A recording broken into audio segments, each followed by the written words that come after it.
दादी पोती का प्यार। कहानी शिखा की है, जिसकी बहुत अच्छी नौकरी थी। वो काम के सिलसिले में अक्सर बाहर रहा करती थी। बेटा, आन्या आजकल काफी शरारती हो रही है। उसको तुम समझाओ ना, पढ़ती ही नहीं है। अच्छा रुकिए, मैं अभी आई। आन्या, जो कि शिखा की 7 साल की बेटी है, शिखा उसके कमरे में जाती है और दरवाजा बंद कर लेती है। सास को लगता है कि शायद शिखा आन्या को प्यार से समझाएगी, लेकिन कुछ देर बाद दादी, दादी बचा लो, मुझे मार रही है मम्मी। पीछे से शिखा आती है। पढ़ाई नहीं करोगी तो क्या करोगी? लोगों के घर पर बर्तन धोगी हैं? शिखा, क्या बकवास कर रही हो? दादी मैं पढ़ लूंगी, बस मम्मी को बोलो मुझे इतना ना मारे। शिखा, मैंने सोचा था तुम माँ हो, बच्चे को प्यार से समझाओगी, लेकिन नहीं, रहने दो तुम। कुछ दिनों के बाद शिखा सास के पास आती है। माँ, मैं सोच रही थी कि कुछ दिनों के लिए मैं आन्या के साथ वक्त बिताऊं। वो क्या है ना, लास्ट टाइम मैंने उसको मारा था, तो तब से वो। सास शिखा की बात पर खुश हो जाती है। हाँ हाँ, और क्या, बेटी है तुम्हारी, तुम नहीं समझोगी तो कौन समझेगा।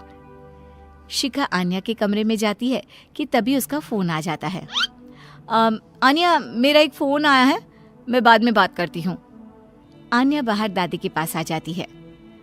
बेटा, माँ तुम्हारे साथ कुछ वक्त बिताना चाहती है, तो उसे वक्त देना। हाँ दादी, आप भी चलिए ना, मुझे बहुत डर लगता है। अरे नहीं बेटा, अपनी माँ से कैसे डरना है? जाओ जाओ बेटा। आन्या कमरे में जाती है, जहाँ माँ फोन पर बात करके फोन रख ही रही होती है कि माँ मुझे फोन दो ना, मैं गेम खेलूंगी। नहीं, मुझे पहले तुमसे बात करनी है। माँ, बातें करते करते भी तो गेम खेल सकती हूँ ना। लेकिन जैसे ही वो माँ का फोन लेती है, उसके हाथ से फोन गिरकर टूट जाता है। ये क्या किया बेवकूफ, बेकार लड़की, कुछ नहीं आता तुमको। तुम्हें तो मैं हॉस्टल में ही रख दूंगी। और फिर वो आन्या पर चिल्लाती हुई बाहर आ जाती है।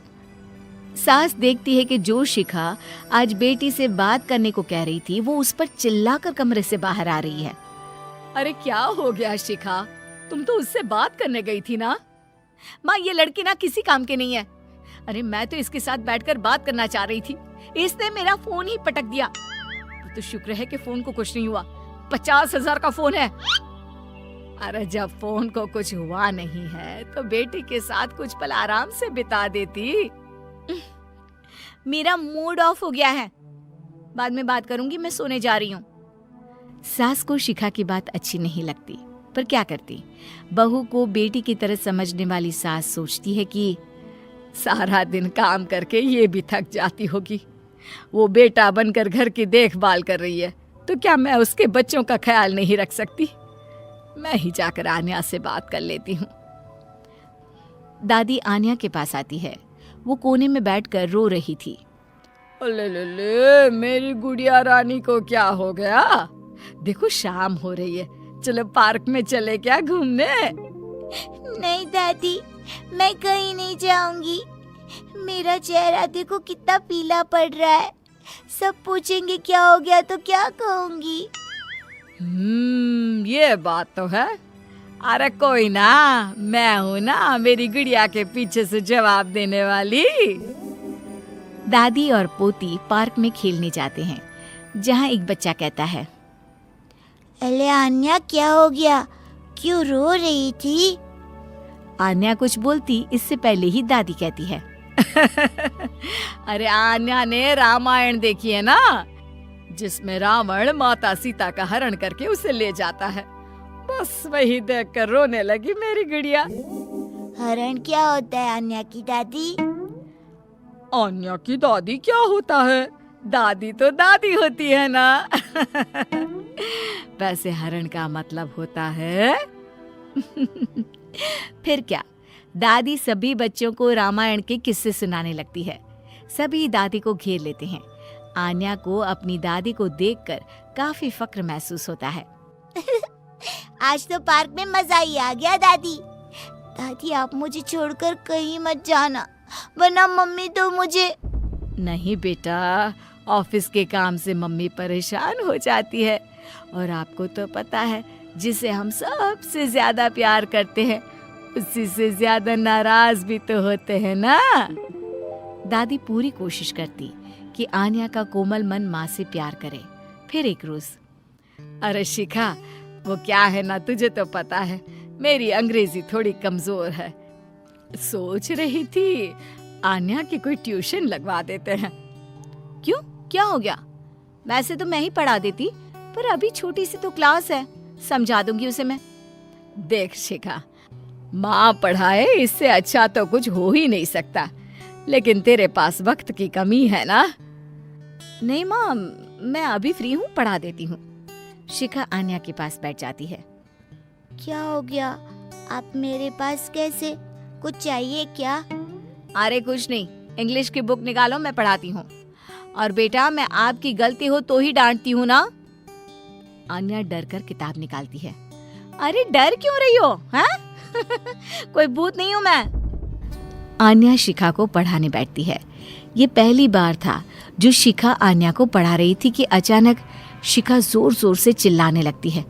ये नहीं आता, इतना आसान है ये, दिमाग में तो गोबर भरा है, हमारे पूरे पैसे बर्बाद कर रही हो। हम लोग कमा रहे हैं कि तुम कुछ बन जाओ, लेकिन नहीं, मजाल है कि पढ़ ले ढंग से।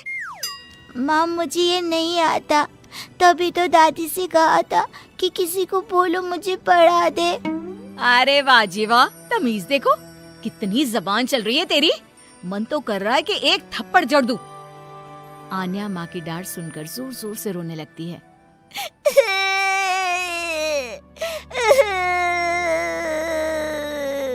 अरे अरे, क्या हो गया? क्या हुआ शिखा? तुम क्यों उस मासूम बच्ची पर चिल्लाती रहती हो?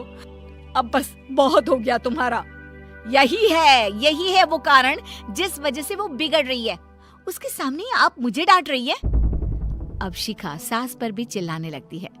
तभी शिखा के सामने आन्या हाथ जोड़कर खड़ी हो जाती है। माँ, मुझे माफ कर दो, लेकिन मेरी गलती की सजा दादी को ना दो। उस दिन फोन मेरे हाथ से छूट गया था, गलती से। पहले दिन भी आपने मुझे मारा। आपने तो मुझे कभी पढ़ाया नहीं, आज पहली बार आई तो भी मुझे डांटने लगी।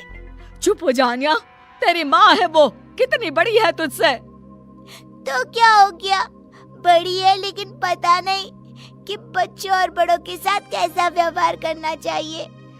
माँ, हम कम पैसों में गुजारा कर सकते हैं, लेकिन आपके बिना नहीं, हमें आप चाहिए माँ। छोटी सी आन्या की बात सुनकर शिखा की आंख में आंसू आ जाते हैं। उसे रियलाइज होता है कि उसने कैसे आन्या को परेशान किया है। मुझे माफ कर दो तुम दोनों। माँ, आपने मुझे हमेशा बेटी समझा, लेकिन मैं